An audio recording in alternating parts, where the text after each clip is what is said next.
Welcome to Living in Beauty.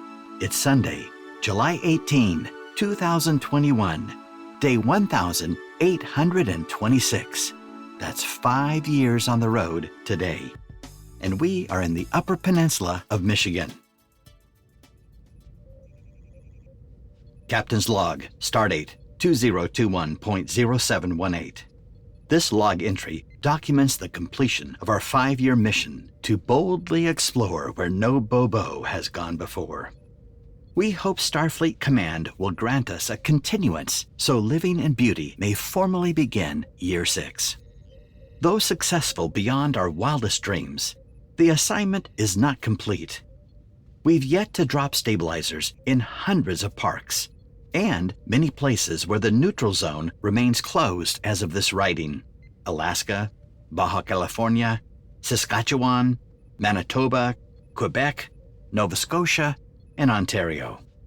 Our mission statement on this voyage has been and always shall be to explore strange old worlds, to seek out new life in old civilizations. Forgive me if I speak too candidly, but Starfleet's preliminary estimate failed to schedule sufficient returns to Starbase SD-1, San Diego, for holidays and repairs, and for repeated side trips through wine and bourbon country. Starfleet traditionally makes a show of support of these microeconomies, where many of Starfleet's finest, including Captain Picard, have found a retirement haven. For the official record, I can affirm that Beauty and her triune of rotating captains have maintained excellent health through these adventurous 5 years. In fact, we feel 10 years younger and 10 years wiser than when the mission began. Of course, we have made mistakes, but we have overcome each one with as much drama as we could possibly milk out of them. But our most notable success is that each time we lowered our landing gear in an unknown place, we arrived as strangers and departed as friends. From a historical perspective, you may recall that on Stardate 2000.0628, the crew came in contact with the Borg and narrowly escaped assimilation by the Borg Queen. And thus, as decorated Borg combatants, we appealed to Starfleet to grant our request for an official continuance of the Living in Beauty mission. While we haven't experienced a Kobayashi Maru situation, where we find ourselves in a no-win scenario, we've had our share of challenges, and each captain survived red shirt incidents. Occasionally, we encounter a wormhole that threatens to carry us out of the present into the fear of the unknown. But by putting our thrusters in reverse, we carefully back out, always with the use of communicators so we don't disturb nearby vessels, and continue our journey with no apparent disruption to the space-time continuum. A doctor once told me this about Beauty: treat her like a lady and she'll always bring you home. The captains all agree. Beauty has always brought us home, regardless of where she sets us down. Regretfully, our attempt to utilize modern transporter technology for auxiliary travel proved ineffective. We waited and waited, but damn it, Jim, we went nowhere. So we settled for electric bikes. But mere technical challenges do not discourage us as we draw energy, strength, and peace of mind from the slow and steady 432 travel philosophy. Aesop's rule, in combination with universal code, is ironically the next best thing to a transporter. I can report the captains are all in good spirits. Romulan ale seems to have had a strange and pleasing effect on morale. In addition to following the Prime Directive, we are faithful to Starfleet General Order 13. Respect the territorial integrity of independent planetary systems and governments within and without the confines of the Federation's borders. Our landing party has met some fascinating Tellurians in every state and province. Even with a multitude of internal tribal skirmishes over the past 5 years, and a plague which threatened to devastate the planet, our crew has only experienced grace and generosity in every region, restoring our confidence in Homo sapiens sapiens' ultimate desire for peace. Inhabiting 48 states and 4 Canadian provinces so far, even Mr. Spock has come into agreement that the human capacity for love transcends the fear of the other. It is the unique ability of Earthlings to look past differences, such as dialects, physical features, and tribal rules, to see oneself as part of the whole. That is the ascendant path. Similarities and core goals, life, liberty, and the pursuit of happiness, is greater than our differences.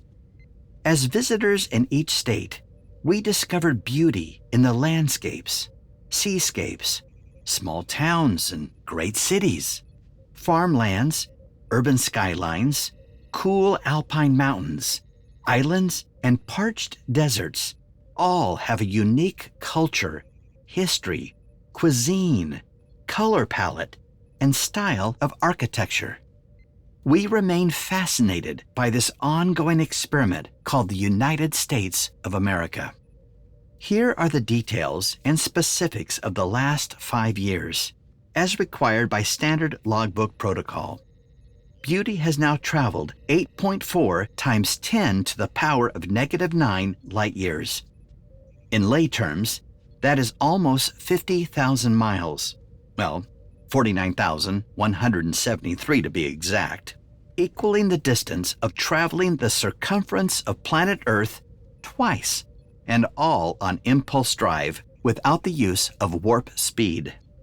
Had we engaged warp factor 1 times the speed of light, 49,173 miles would have taken approximately 1/4 of 1 second. But warp dreams aside, we still have a galaxy to explore. Our celestial heading is the Alpha Quadrant of the Milky Way galaxy, specifically the North American continent on our home planet, Sol 3, as it is known among inhabitants of other home worlds. On the blog post, you can see an animated map of Beauty's terra firma travels in her first 5 years. If Command Central will indulge an old captain, I shall forego the Stardate system and utilize the ancient Gregorian calendar you may be familiar with. We've been on the road 1,826 days since July 18th, 2016. We've traveled, as I mentioned, 49,173 miles between overnight locations. We've stopped at 343 different locations. In these 5 years, our average cost per night has been $31. We've stayed in 48 states and 4 Canadian provinces so far, with 20% of our nights being free. That's 374 free nights. Of the 1,452 paid nights, it varies between national, state, city, county parks, and a few other places. 50% of our stays have had full hookups. 25% of our nights have been at dry camping, with no water or electricity or sewer system available.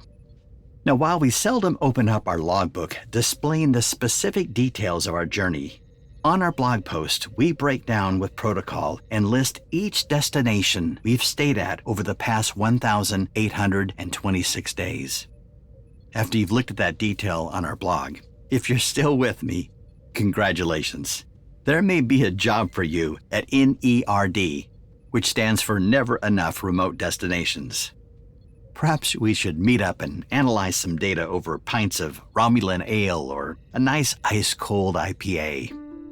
Tomorrow, Stardate 2021.0719. If Command Central signals us for clearance, it will be the first day of our 6th year on this continuing mission. We eagerly await orders to engage from our followers at Starfleet Command.